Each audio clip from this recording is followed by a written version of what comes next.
तो उन्होंने बिलीव किया जॉइंट फैमिली सिस्टम में, ये लोग बिलीव करते थे। Male was the head of the family, the elders of the village decided the course among them. और जो हेड जो था उसको हम कहते थे राजा। Each state has a ruler and they have regular laws to observe. The powers of the raja increase with the passage of time. They kept an army and started collected tax from the people. उन्होंने एक army रखी हुई थी और वो tax collect करती थी people से। The impact of the arrival of the Aryans on local civilisation. New civilisation came into existence with the arrivals of the Aryans। The regional philosophy and civilisation of the Aryans was different from the local population. Aryans का जो मज़हब था, उनकी philosophy थी और जो उनका cultivation था वो वहाँ के रहायशी इलाकों से सिटीजन से मुख्तलिफ था। They were socially divided on the basis of occupation in the form of caste and creed. नस्ब परस्ती से लोगों को कैटेगराइज करते थे। Slowly, each occupation become inheritance. After that, nobody can change this occupation.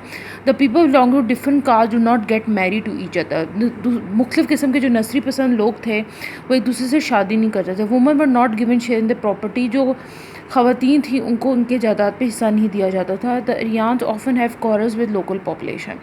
These quarrels destroy the civilization gradually. Aryans अक्सर जो है वो जो मुकामी शहरी होते थे उनके साथ लड़ाई करते थे। The local population has become their slave.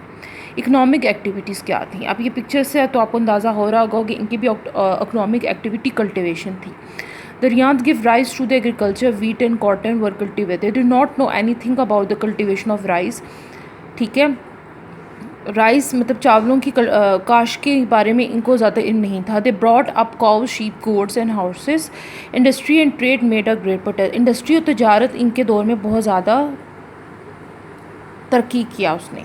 The Aryans could make bull carts, weapons, boards and four-wheel carriages. They could not make ornaments of gold and silver. ठीक है, ये वेपन्स भी बनाते थे। उसके अलावा इनका जो ज़्यादातर काम होता था वो तजारत होता था। ठीक है, जो वुमेन होती थी वो घर में मैट्स और एक्स्ट्रा प्रोडक्ट्स बनाती थी, मैट्स और क्लोथ्स बनाती थी, कपड़े। In the beginning, the Aryans used barter system. Later, they started using cattle as currency. The copper coin was चांदी के जो सिक्के थे इनके दौर में आज़ाद हुआ। At this time, there were no banking system. उन दिनों में बैंकिंग सिस्टम कोई भी नहीं था, इसलिए लोग जो है अपनी जो जितने भी मतलब सेविंग्स होती थी उनको ज़मीन पे करते थे। ठीक है, handicraft made a lot of progress due to craftsman. Handicraft दस्तकारी उन दिनों में बहुत ज़्यादा तरक्की की। The craftsman of wood, metal, stone, leather and ivory were expert in their works.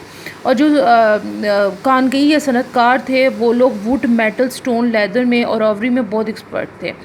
They could weave cotton and woollen cloth. वो लोग ज़्यादातर वीव करते थे cotton and woollen cloth. Only the sons को इनहेरिट, और उनके सन्स को इजाज़त होती थी कि वो अपने पेरेंट्स से जायदाद का मुतालबा कर सकें। ये देखें, ये मैं आप लोगों को एक पिक्चर दिखाना चाहूँगी। ये एक इनके आर्यंस की कास्ट सिस्टम्स का था जिसपे ये कृष्णास को ये लोग आला दर्जे के लोग थे। इसके बाद ब्राह्मण आते थे, शुद्ध विश्यास आते थे और विश्यास के बाद शूद्रास को बहुत निचले तबके से किया जाए। 4 कास्ट सिस्टम्स में ये लोग डिवाइडेड थे। ठीक है।